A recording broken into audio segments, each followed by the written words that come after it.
Desde la Ciudad de México, esto es el Jubil del Vic. Y con ustedes está Vic Balda.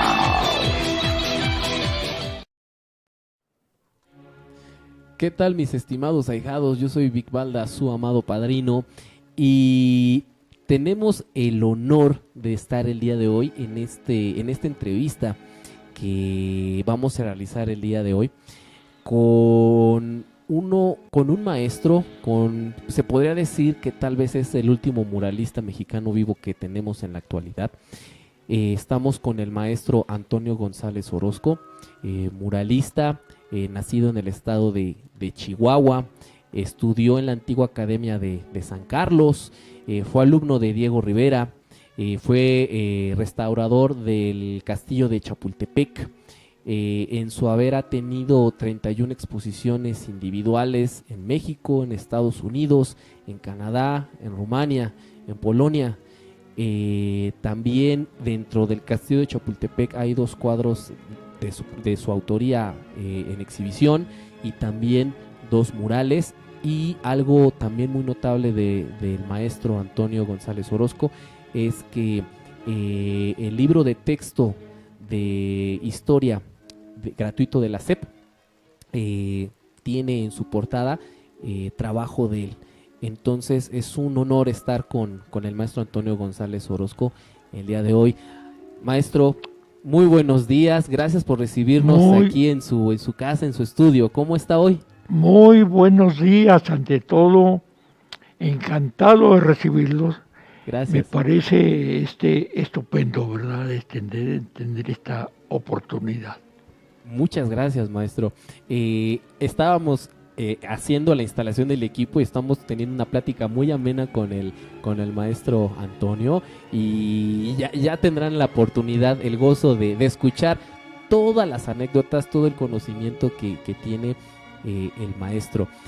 Maestro, para usted, ¿qué significa el muralismo? ¿Qué es el muralismo para usted? Bueno, el muralismo tiene unos antecedentes paralelos a la humanidad. Recordemos que los inicios de las cuevas de Altamira, por ejemplo, ¿sí?, tenemos los grandes decorados, aquellos que hacían en las paredes, bajo unas condiciones extraordinarias, ¿verdad? Porque, pues imagínense nada más pintar dentro de una cueva oscura. Claro. ¿Con qué iluminación? Con hachones, posiblemente con antorchas. Ajá. Era la única manera de romper esa oscuridad, y sin embargo ahí pintaron algo que nos asombra, sí, actualmente. Y son cuadros muy fuertes en el sentido de que nos cuentan la historia de lo que estas personas vivían, ¿verdad, maestro? Y entonces el muralismo también cumple una función de contar la historia de una sociedad. Por supuesto, yo creo que una de las funciones principales del muralismo, ¿sí?, consisten en que no van dirigidas hacia una persona en particular, hacia un grupito pequeño, reducido, como es el cuadro de Caballete, que va a dar lógicamente a una familia, a una casa particular, sino que trasciende mucho más allá, porque es posible que lleve su mensaje hacia millones de personas. Claro. Es el caso, por ejemplo, de los murales del castillo de Chapultepec. Sí, claro. De los que hablaba usted hace un momento. Sí. Esos murales son visitados año con año por muchos millones de personas, tanto nacionales como extranjeros. Claro, claro. De todas las edades, porque acuden niños de escuelas que van en grupo, los llevan a a ver, por ejemplo, un médico urólogo mío Sí. me decía, maestro, mire, a mí cuando de niño me llevaban al castillo de Chapultepec a ver esos murales, Ajá. jamás me imaginé que algún día iba usted a ser mi paciente. ¿Qué le parece? Pues la verdad es algo increíble porque la verdad uno va al castillo a observar todo el acervo cultural que tiene este recinto y sí, poniéndonos en el zapato de su dentista, pues cómo no, o sea, pues yo voy al castillo a comprar unas palomitas, dar la vuelta y me encuentro que mi paciente es el maestro Antonio y que es el autor de estos murales, pues es una grata sorpresa, ¿no? Eso está genial. Y dentro del muralismo que nos está comentando, maestro, ¿qué opina de que actualmente este trabajo de gran exposición como es el muralismo ya no tenga tanto auge o qué opina al respecto? No, mire, yo creo que lo que sucede es algo natural. Sí, Van habiendo diversas etapas, las famosas modas, ¿verdad? claro.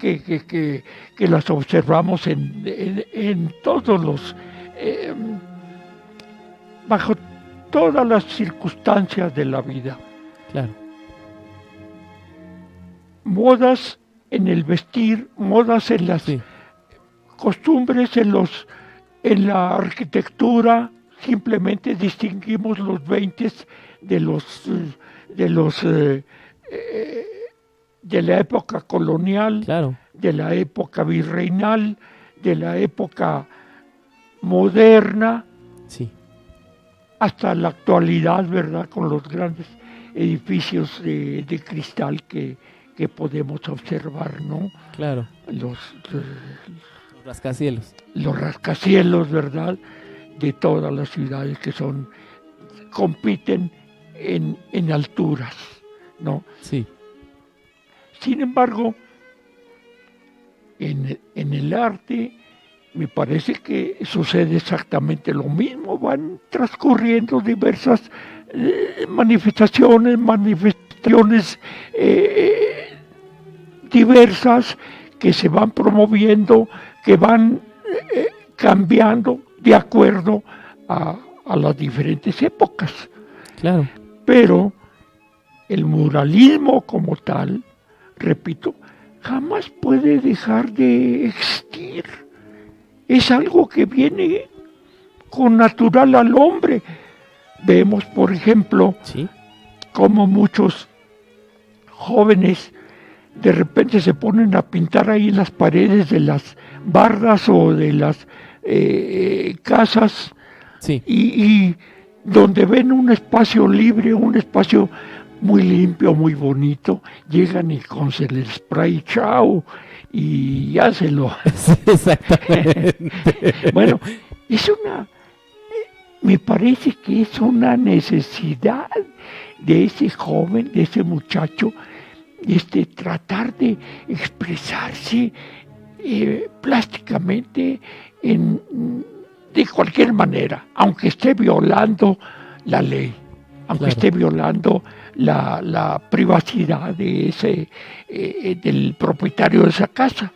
Claro, Y no le importa que se lo lleven a la cárcel, quiere expresarse, ¿eh? Se expresa de alguna manera. claro. Tal vez lo que le falte es algo de orientación. Ahí es donde podrían entrar estos programas donde a estos jóvenes que hacen graffiti dañando la propiedad privada, que los orienten a que, ok, quieren ocupar el espacio, pero que sea algo provechoso, que sea algo más dirigido. ¿Qué opina al respecto de estos programas? Tengo entendido que efectivamente ya se han llevado a cabo algunos programas en ese sentido. Sí, Precisamente pues me parece que es muy, muy, muy loable que se haga. No me parece que hayan tenido un resultado, digamos, muy palpable, porque debemos recordar una cosa. Sí. Ninguna universidad, ningún establecimiento de educación puede dar títulos de artista. Exacto. Exactamente. Nadie Exactamente. puede dar un título de artista a alguien. El artista es desde el momento en que ingresa a esa escuela. ¿Por qué? Porque ya trae algo dentro de sí. Exactamente. Ya tiene una inquietud, algo que posiblemente esté dentro de sus genes, Sí, totalmente que de acuerdo. posiblemente lo único que necesita es desarrollarlo. Yo cuando fui maestro, Sí. inmediatamente después de que salí de San Carlos, estuve en la Universidad de Chihuahua. Sí. Para mí fue un conflicto, verdaderamente, ¿Por qué, maestro? porque yo no creo tampoco en la enseñanza tal como se viene dando, bueno, en aquel tiempo, Sí. en esa fecha. Y ignoro si en la actualidad ya habrán nuevos sistemas que hayan subsanado esas deficiencias que yo me encontré entonces. Porque Sí. cuando yo fui alumno, el maestro nada más llegaba y se ponía detrás de mí a ver lo que estaba haciendo. Yo estaba trabajando y el maestro atrás, y luego de repente me decía, muy bien, así me decía, muy bien, vas bien, síguele. Entonces dije, bueno, ¿y qué es lo que me enseñó este señor? No me enseñó nada. Sí. Yo estoy haciendo lo que sé hacer nada más. Pero tal vez tenía cierta razón. Después, cuando vi que todos los alumnos de Siqueiros eran pequeños siqueiritos, todos pintaban exactamente igual, yo dije, pero es que se corre el peligro de que la personalidad que tenía este joven, este muchacho, Claro. este estudiante, Ujú. se pierda, que lejos de mejorar, se va a adocenar, porque el maestro le está diciendo, se hacen así las cosas. Inclusive Siqueiros dijo una vez, no hay más ruta que la nuestra. Y eso me pareció fatal. Claro. No puede haber una sola ruta. Hay muchísimas rutas. Es muy posible que en la actualidad haya 7,000 millones de rutas diferentes, porque cada uno de los seres humanos tiene capacidades diferentes, tiene la posibilidad de ver diferentes a lo de cualquier otro ser humano. Exactamente. Entonces, la obligación del maestro es más bien conducirlo, saber despertar esas posibilidades que ya tiene de acuerdo a su temperamento, de acuerdo a su sensibilidad. Entonces, sí es que podemos ayudar a ese estudiante, no diciéndole así se deben hacer las cosas, así son, porque cuando una obra llega a un museo, es porque ya pasó de moda. Claro, tiene toda la razón, maestro. Lo novedoso es lo que está en los talleres, Exacto. lo que se está haciendo. Entonces, desde ese punto de vista, yo encontré una gravísima responsabilidad como maestro. Sí. Es decir, yo no debo enseñar a pintar, debo conducir, debo saber, pues desde luego, enseñar técnicas. ¿Por qué? Porque no vamos a poner a alguien a que invente el hilo negro, Claro, ya está inventado. exactamente, maestro. Entonces necesitamos darle las herramientas técnicas y además no prohibir nada, sino que Exactamente. todo es posible. Alentar, ¿eh? alentar la creatividad. Alentar la creatividad, efectivamente. Cada quien debe crear lo suyo, su propio camino, encontrar su propio camino. Así es. Perdón.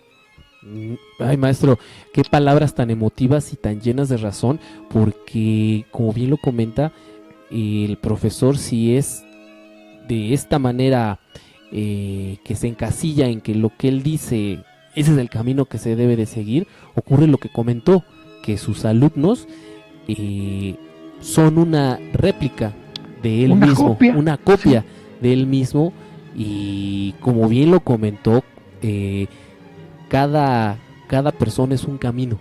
Sí, sí, Entonces, desde luego. Qué grandes palabras nos acaba de comentar respecto a que el profesor, el maestro, su responsabilidad es la de encauzar, sí enseñar las técnicas, porque como bien lo comentó, hay que saber hacer cómo es el paso 1 y el paso 2, pero que el alumno lo asimile y que lo desarrolle a su propia manera, ¿no, maestro? Porque es una gravísima responsabilidad Claro. la de ser maestro. Sí, claro que Ser sí. maestro es algo muy especial.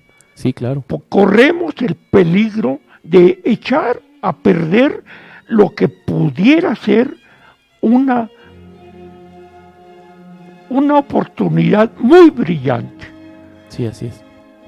Así es, maestro. Qué gran responsabilidad, y esto con la fuerza que nos está transmitiendo sus pensamientos, nos impulsa a hacer un ejercicio reflexivo a todas las personas, ya sea que sean estudiantes o profesores, porque esto que está pasando, que nos está comentando, sí obliga a hacer una introspección y darle un camino a seguir, porque no nada más se es maestro en el aula, sino se es maestro en cualquier otra circunstancia. Un padre de familia es un maestro. Claro que sí, ¿cómo? Exacto. Un hermano es un maestro. Claro. Un amigo puede ser un maestro. Entonces, siempre como seres humanos tenemos esta situación Y no solamente el padre hacia el hijo, sino también el hijo hacia al el padre. Exacto. Es decir, exacto. es una retroalimentación. Exactamente. Estamos retroalimentándonos. Exactamente. Estamos en la búsqueda de los caminos, la búsqueda de la verdad. Exactamente, maestro. Y con esta fuerza de palabra que nos transmite el maestro, vamos a pasar a la siguiente pregunta, y con esto nos vamos al siguiente bloque.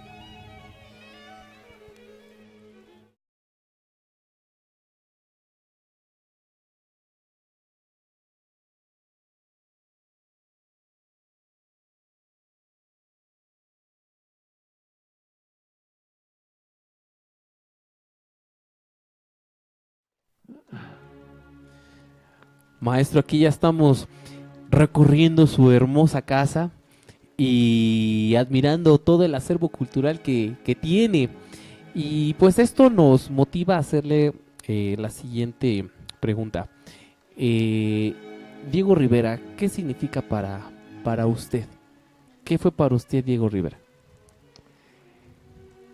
Bueno, desde luego es tal vez nuestro principal exponente en cuanto al muralismo, aunque no fue solamente uno, sino que también estuvo José Clemente Orozco ¿Sí? y Siqueiros, que les llamaban los tres grandes. Claro. Pero no hay duda que Diego tuvo una cantidad de murales que nos dejó increíble verdaderamente. Sí. Tiene una capacidad de trabajo que realmente es asombrosa. Sí. Era asombrosa. Porque al regresar de trabajar en el mural por las mañanas, se dedicaba a trabajar obra de caballete. Era incansable. Y desde luego es algo que repetir pues muchas frases ya que se acostumbran decir que fue el principal muralista de México. Sí. Sí, como bien lo comenta, tiene mucha obra en su haber. Muy prolífico. Claro.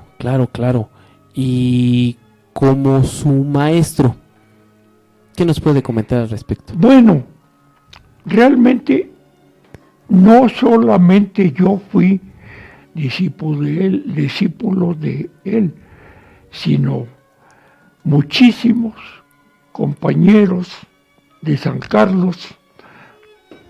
Tuvimos la oportunidad, la suerte de participar en el curso que dio precisamente sobre muralismo en la Academia de San Carlos. Sí.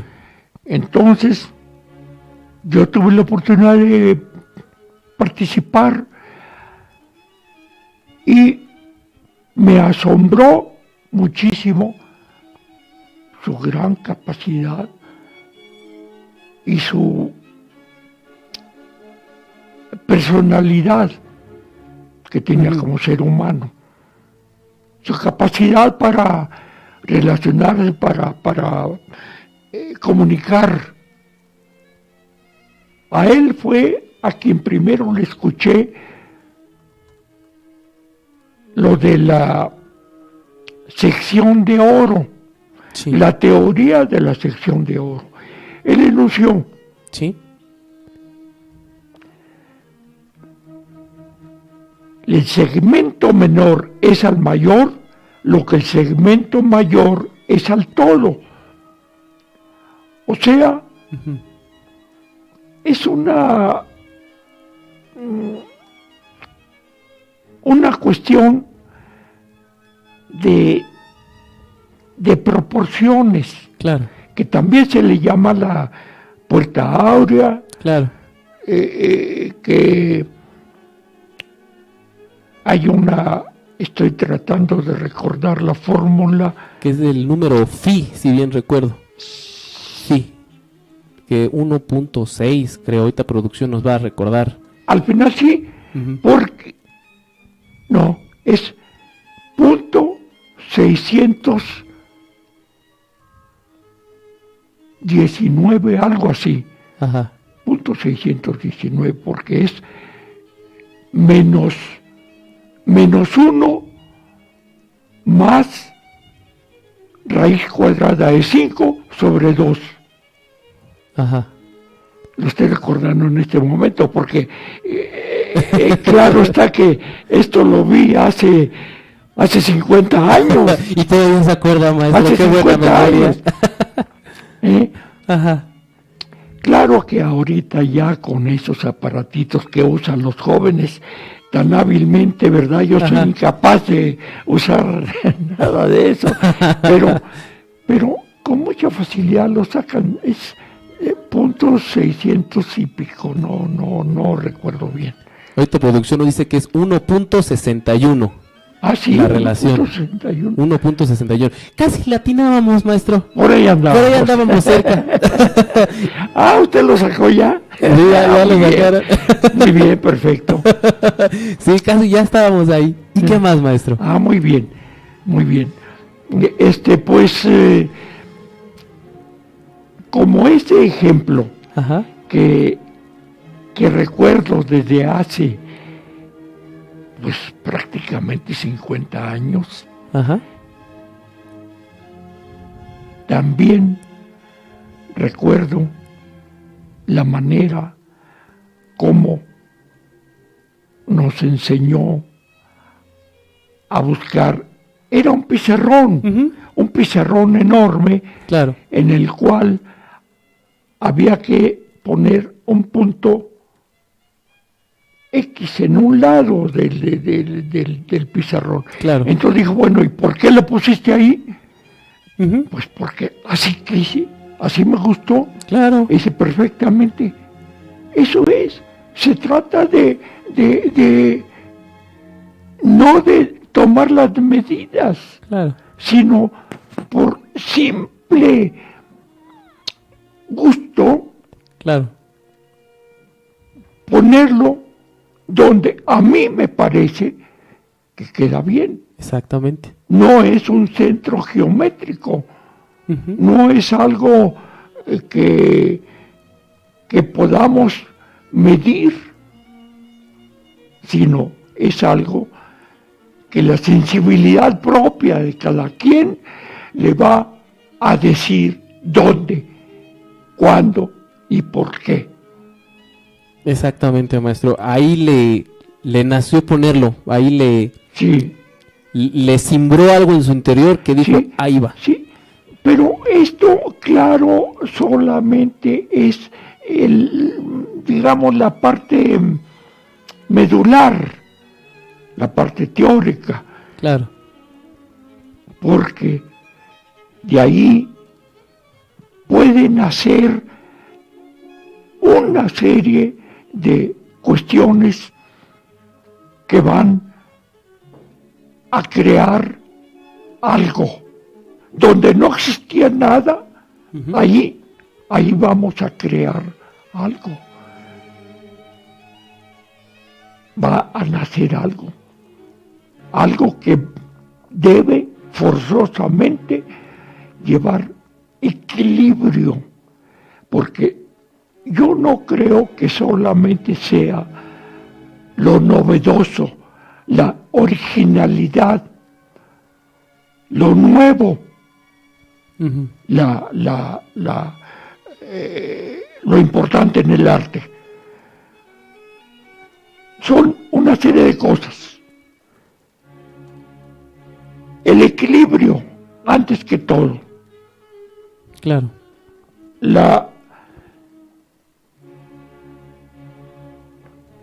La innovación es importante, sí, pero siempre dentro de un equilibrio visual, un equilibrio de color, Claro. un equilibrio de formas, un equilibrio de pesos, peso de masas. Recuerdo lo que me decía el maestro Pallares, Ajá. todo era de masas. Una vez yo llegué con un dibujo precioso que había hecho en una libreta Sí. a base de línea, una línea que a mí me gustaba presumir de preciosista, ¿verdad? De nítida, Ajá. mi línea. Entonces llegó el maestro Pallares, don Alfonso Pallares, Ajá. que me dijo, no, se trata de masas, son las masas, mira, así, Entonces con el lápiz me rayaba así todo mi dibujo hermoso. Mira, así son las masas. Y yo dije, ya me amoló de peso, de carácter en el trazo se pero refería. tenía razón. Ajá. Tenía razón. Las masas, lo pesado, domina sobre los vacíos. Y tiene que haber un equilibrio entre ambos. Sí, claro. Como tiene que haber siempre un equilibrio en todo el universo. Sí, claro. Si no hubiese ese equilibrio, pues el universo no podría existir. Exactamente, maestro. Se requiere el equilibrio. Simplemente tiene que haber un equilibrio de masas que giran y que conforme tienen un movimiento y que todavía no se descubre cómo, porque ya las antiguas teorías y leyes han dejado de funcionar. Sí.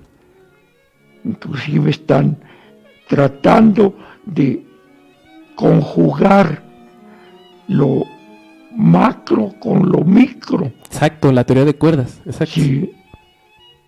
Entonces, estamos ante un universo imposible todavía de captar en su totalidad. Sí, maestro. Y eso se refleja, desde luego, en el arte, porque el arte es creación. Exacto, maestro. Sí. Y tiene que haber un equilibrio, como bien lo maneja, como bien lo dice usted. Sí, porque si no hay equilibrio, es un caos. Sí, desde luego me acordé del emperador Jade, ¿verdad? Que decía que antes todo era un caos. Y por eso tuvo que inventar aquella carrera donde todos los animales, por medio de una carrera, se decidiera quién iba atrás de cada quien. Y entonces surgieron los años, el año del perro, el año del cerdo, el año del buey, el año del caballo, el año de la... ¿Cómo iban llegando? Sí, de toda la de todo el calendario chino. Sí, eso lo inventó el rey Jade, el emperador Jade. Porque antes era un caos, dijo, es un desorden. Todos los animales quieren ser primero. Entonces dijo, no, de ahí viene el desorden, y el desorden viene el caos. Vamos a arreglarlo. Y lo arregló. Excelente.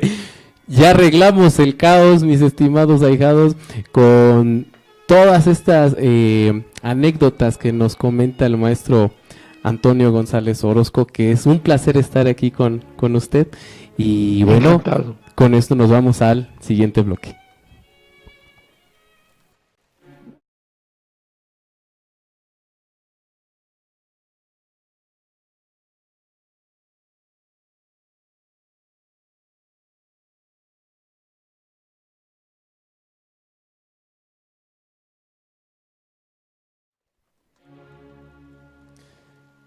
Ya estamos entrando a otro bloque con el maestro Antonio González Orozco.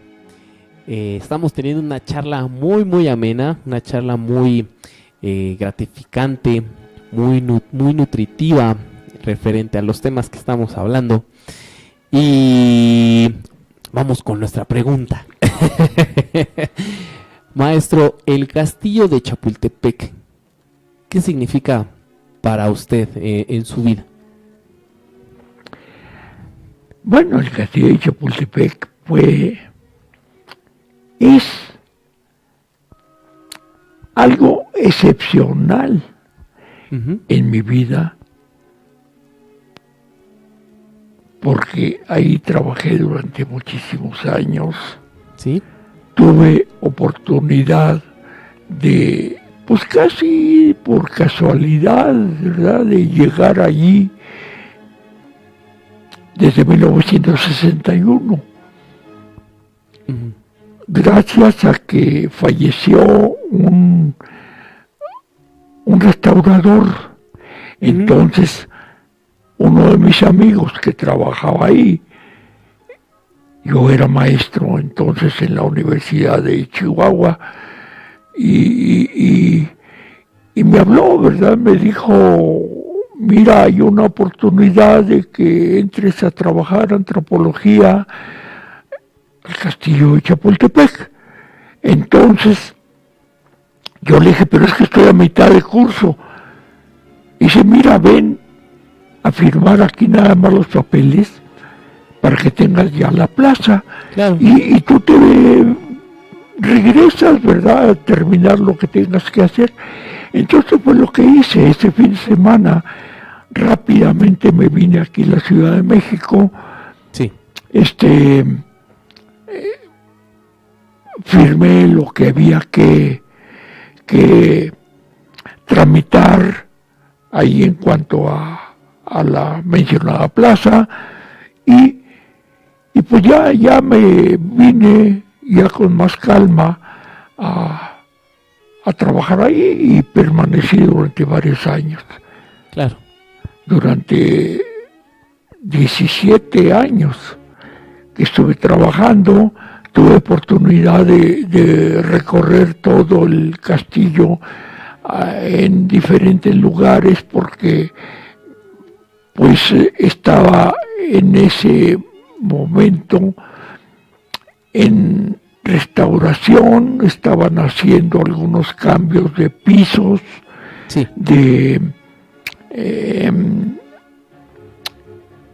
Y pues yo andaba de aquí para allá, ¿verdad?, con mi caballete y con mis enseres de pintura. Claro. Entonces, así fue como empecé yo ahí en el Castillo de Chapultepec. Luego tuve la maravillosa oportunidad de pintar el primer mural ahí, que fue en la Sala de Carruajes Históricos, en 1957.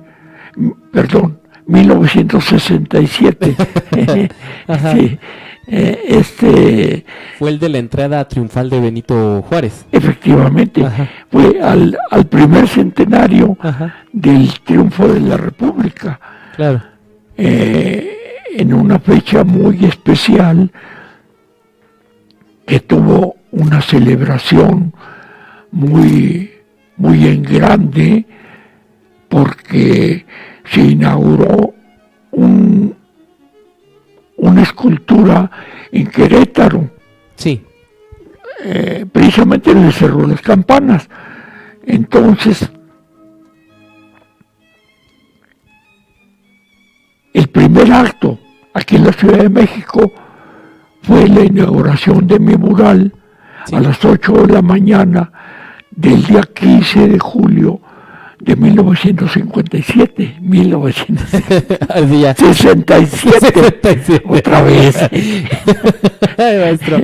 1967. Enseguida sacaron el carruaje original de Benito Juárez, con el que hizo su recorrido a Paso del Norte, Claro. y se lo trajeron hasta el Zócalo de la Ciudad de México. Claro que no rodando como cualquier carruaje, exacto, sino montado arriba de un armón, de una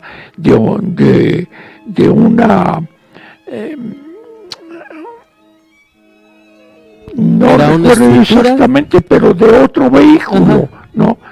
una Que plataforma. una plataforma que la fueron jalando. Recuerdo que pues al final fue el público mismo el que la anduvo movilizando. Claro. Sí, fue muy en grande Me imagino. esa festividad. Pero el primer número, digamos, fue la inauguración del mural, Sí. que estuvo a cargo del licenciado Agustín Yáñez, don Agustín Yáñez, que era el secretario de Educación Pública Claro. en ese momento. Sí, claro. Y también después tuvo la oportunidad de hacer un segundo mural. Efectivamente, Ajá. 5 años después tuve la oportunidad de pintar el segundo mural, también en el mismo, la misma sala de carruajes históricos del Castillo de Chapultepec. Allí se inauguró el segundo mural con motivo del fallecimiento de Benito Juárez. Sí. Nada más que el mural ya no se refiere justamente al fallecimiento de Benito Juárez, que fue en 1972. El fallecimiento fue en 1852, pero el primer centenario fue en 1972. Okay. Entonces, fue una alegoría acerca de lo que fue, lo que significó la figura de Benito Juárez para ese movimiento, para unir a los mexicanos en pro de la República. Claro. Que fue lo que salvó la República. Más bien, eso tuve oportunidad de pintarlo nuevamente en un mural que se pintó en Cuernavaca y luego lo trasladamos a la ciudad de Parral, Chihuahua, precisamente para el Museo de Sitio Benito Juárez, donde narra ese viaje que hizo a Paso del Norte. Claro. Y la temática de Benito Juárez se ve muy presente en sus obras. ¿Qué significa la figura de Benito Juárez para usted, maestro? Bueno, desde luego, a mí me impresiona grandemente la fortaleza, la fuerza de voluntad de Benito Juárez. Porque estando la República partida en dos, donde hubo una gran lucha entre conservadores y liberales durante todo el siglo XIX, bueno, más bien la segunda mitad del siglo XIX, Benito Juárez fue la fuerza, el vínculo que unió a los mexicanos en esa lucha contra el ejército más poderoso del mundo en esa época. Sí. Y fue su fortaleza, su fe, su energía, la que hizo posible ese triunfo. Claro, claro. Entonces, la figura de Benito Juárez realmente le dio un empoderamiento de manera personal, lo que representa y lo que quiere plasmar en sus obras. Quiso dar un mensaje de unión, un mensaje de progreso al pueblo mexicano a través de la figura de don Benito Juárez en sus obras, maestro. Desde luego, pienso yo que si los mexicanos tuviésemos esa energía, esa fe en el futuro de nuestro país, México tendría que ser una gran potencia, De acuerdo, sí. tendría que ser un país que saldría adelante de todas las adversidades, porque recordemos que Juárez tuvo todo en contra, Claro. desde una niñez desamparada, desde una etnia que hasta la fecha ha sido estigmatizada por los mismos mexicanos, por nosotros mismos. Nuestras raíces han sido menospreciadas y han tenido menos oportunidades. Hasta la fecha es lastimoso ver cómo nuestros indígenas, nuestras etnias, pues viven en la miseria y en la ignorancia todavía. Sí, claro. Entonces, necesitamos esa fuerza, repito, que tuvo Juárez para salir, para vencer todas las adversidades que se encontró en el camino. Sí, claro. Sí, claro. Como bien lo comenta, maestro, es muy triste el observar que nuestro propio pueblo, nuestros propios compatriotas, segregan, discriminan a nuestras propias etnias. Efectivamente, todavía existe la discriminación. Todavía. A mí me tocó verlo en Chihuahua, por ejemplo, con nuestras tarahumaras. Sí, claro. Que son una raza, caray, de una fortaleza también increíble. Sí. Y que han sido, que fueron desposeídos de sus tierras originales, segregados hasta lo más inhóspito de las montañas de Chihuahua, bajo las condiciones peores que puede tener cualquier ser humano. Sí, es muy desafortunado observar que todavía ocurran estas tragedias, y qué bueno que usted a través de su obra nos deja este mensaje de unión, de progreso, de lucha, de seguir adelante a través de los murales que usted nos ha dejado, y que los podemos observar en el Castillo de Chapultepec, por mencionar una sede. Y entonces, maestro, con esto podemos pasar a la otra pregunta ligada a la imagen de Benito Juárez.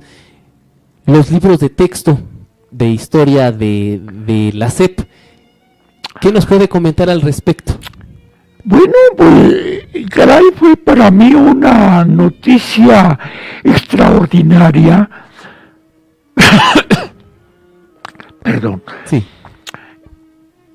El que mi mural se haya utilizado para las portadas de los libros de texto. Uh-huh. Esto fue en 1994. 94, sí. Cuando salieron por primera vez.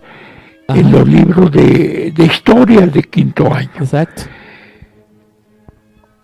Fue para mí un motivo de orgullo porque pensé que estaba colaborando para la educación de nuestro pueblo. Sí, claro.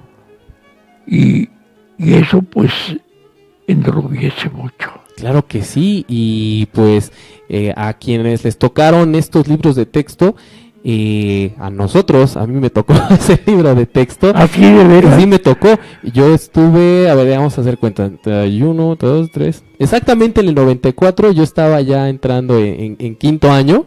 Ajá. Y me tocó el libro de texto con su portada. Y la verdad, no me pude imaginar en ese momento que pasó el tiempo. Y ahorita estoy conversando con mucho gusto con el creador de dicha obra. Entonces es un honor para mí pues tener esta charla con usted, maestro. Bueno, pues igualmente me ha tocado ver a muchísimas personas, a varias generaciones. Sí. 17 generaciones de estudiantes de quinto año de historia que llevaron ese libro. Sí. Y que lo recuerdan pero no saben quién fue su autor. Exacto. Y desafortunadamente yo creo que ahí, no sé, esto ya es a modo de comentario personal, que todas estas obras que se utilizan o que se utilizaban en los libros de texto, pues que los profesores profundizaran más en la información de los creadores y que lo transmitieran a los alumnos. No nada más a este libro y ábranlo en la página 3, por poner un ejemplo, ¿no? Sino, a ver, muchachos, en este libro de texto tenemos la obra titulada tal del artista con tal nombre, ¿no? Yo creo que sería un punto favorable si eso se hiciera, porque en ese momento, por curiosidad, pues nadie nos dice, pero ya por curiosidad uno investiga, ya, ok. Ya vimos que el autor es el maestro Antonio González Orozco, está bien, ¿no? A modo de cultura general está bien, y a modo personal, pues ya estoy hablando con usted. Muy bien, pues ya estamos entrando ya a la recta final, y con esto pasamos al siguiente bloque.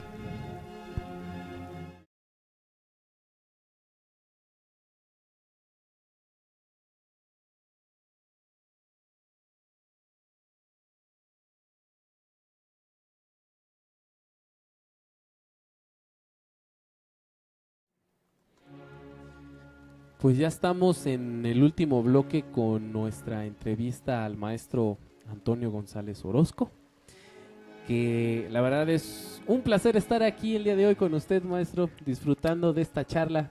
En su estudio ahora nos encontramos, aquí es donde se hace toda la magia que hace el maestro Antonio con sus obras.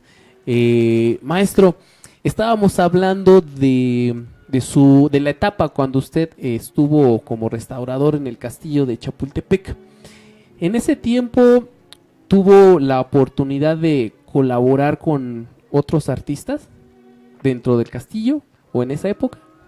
Bueno, sí, precisamente, y me está usted haciendo recordar toda aquella época que fue maravillosa, porque tuve la oportunidad de conocer, de convivir prácticamente día con día a varios pintores, como son mi paisano Siqueiros, el maestro Jorge González Camarena, ¿sí?, quien por cierto que fue el autor de La Patria, ahorita que estábamos hablando de los libros de texto gratuito. Es el autor de La Patria, que es actualmente la portada de esos libros. Sí. Y que fue una extraordinaria persona, un gran amigo con el que tuve la oportunidad de hacer amistad prácticamente hasta el final de sus días. Sí. Porque una vez me habló por teléfono invitándome a una reunión que iban a tener en la cueva de Marcel, su hijo, que es una cueva natural que él sonorizó y iluminó y donde hacía reuniones con amigos. Sí. Entonces, claro, asistimos, mi mujer y yo, a esa reunión con él y fue la última oportunidad, la última vez que lo vi porque falleció al poco tiempo. Ah, ok. Sigo teniendo la amistad con sus hijos, tanto con Marcel Sí. como con Alfredo, pero también tuve oportunidad de convivir con don Juan O'Gorman. Ujú. Don Juan O'Gorman, que fue el continuador de el mural que iba a pintar Diego Rivera precisamente en el castillo de Chapultepec. Ujú. Hay un retablo que don Juan llamó de la Independencia, el retablo de la Independencia, que iba a ser pintado por Diego Rivera, que inclusive la que lo elaboró el soporte, digamos, curvo, fue su hija Ruth Rivera. Pero ya no lo pintó, no lo hizo Diego porque falleció. Claro. Falleció en el 57. Entonces lo pintó don Juan O'Gorman. Claro. Y siguió pintando además otros murales con la llegada de Madero a Palacio Nacional el día de la lealtad, que se le llamó, ¿verdad?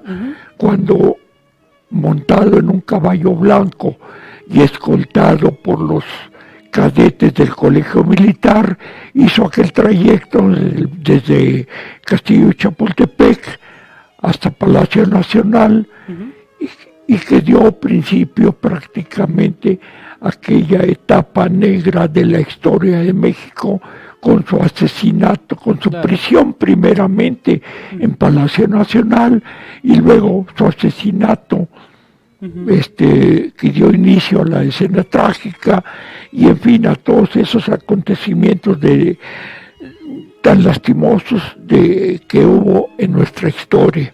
Claro. Así que, pues, precisamente le estaba diciendo que me permite recordar todos esos acontecimientos que viví en el castillo de Chapultepec. También está el maestro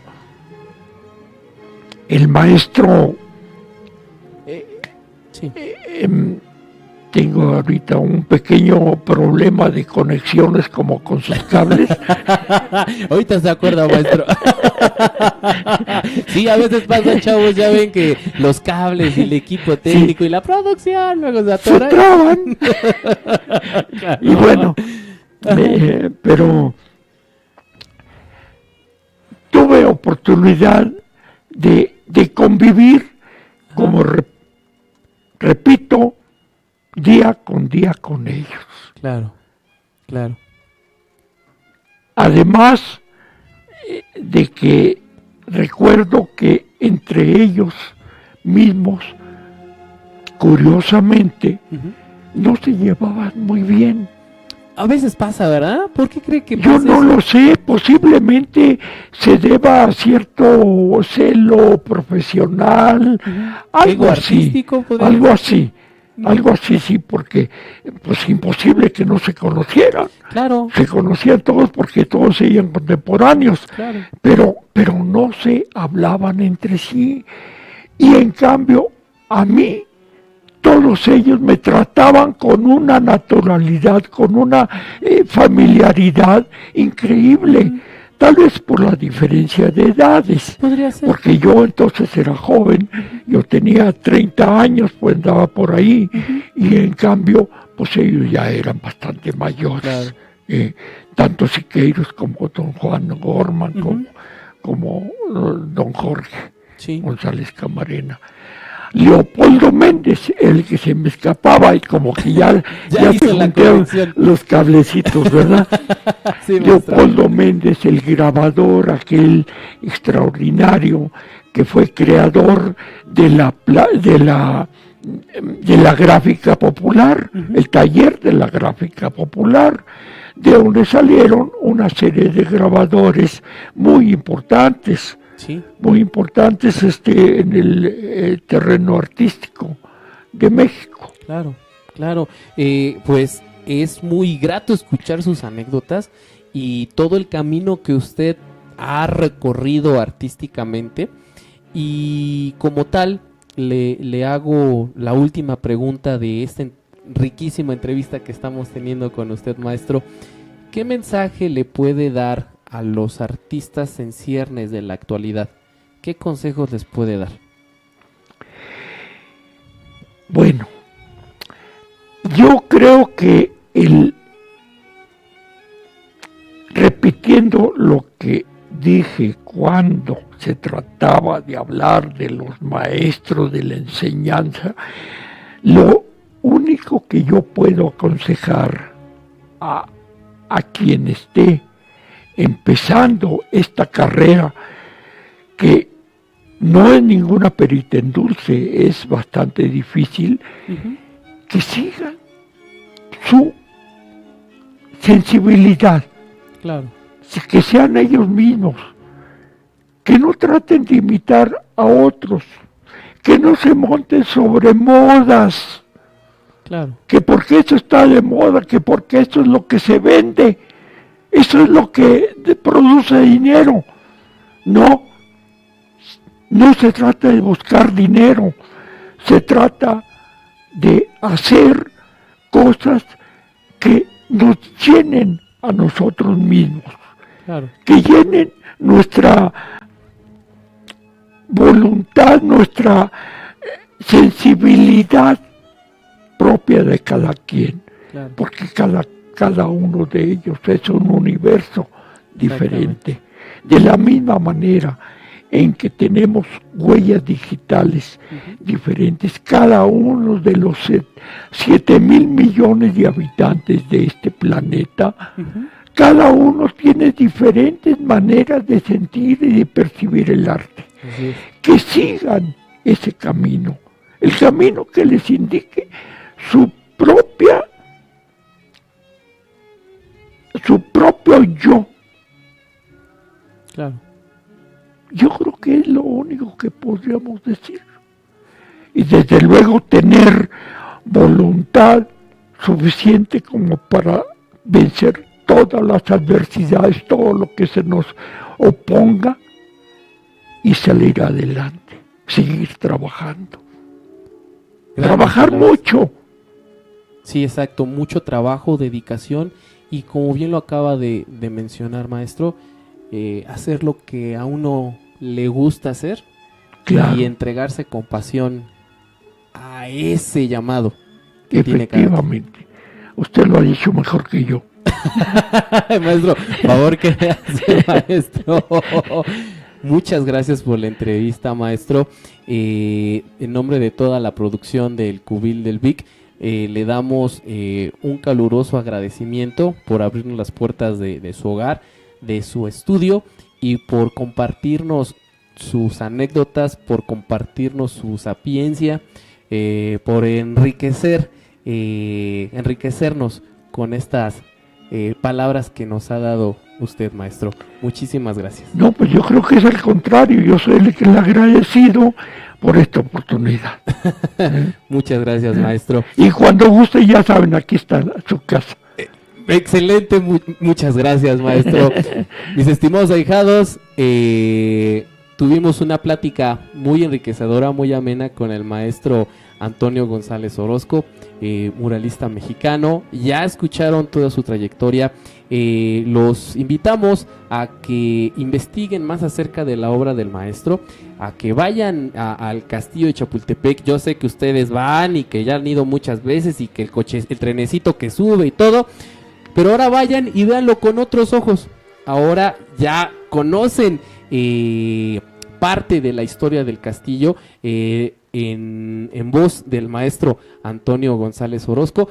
Y vean los murales, vean toda la fuerza que tienen de ellos, vean toda su obra. Y si todavía tienen ahí quienes tuvieron el libro de quinto año, pues búsquenlo en sus casas, ahí debe de estar. Véanlo, analícenlo y disfruten de la obra del maestro Antonio. Muchas gracias, producción, por estar aquí el día de hoy. Al ingeniero Ricardo Bertancourt, al ingeniero José Luis Bertancourt, muchas gracias. A nuestra floor manager, la licenciada Salas. Obviamente, muchas gracias al maestro Antonio, muchas gracias. Al contrario, el agradecido soy yo. Muchas gracias, maestro.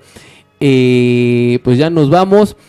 Yo soy Vic Balda, su amado padrino. Este fue la entrevista al maestro Antonio González Orozco para el Cubil del Vic.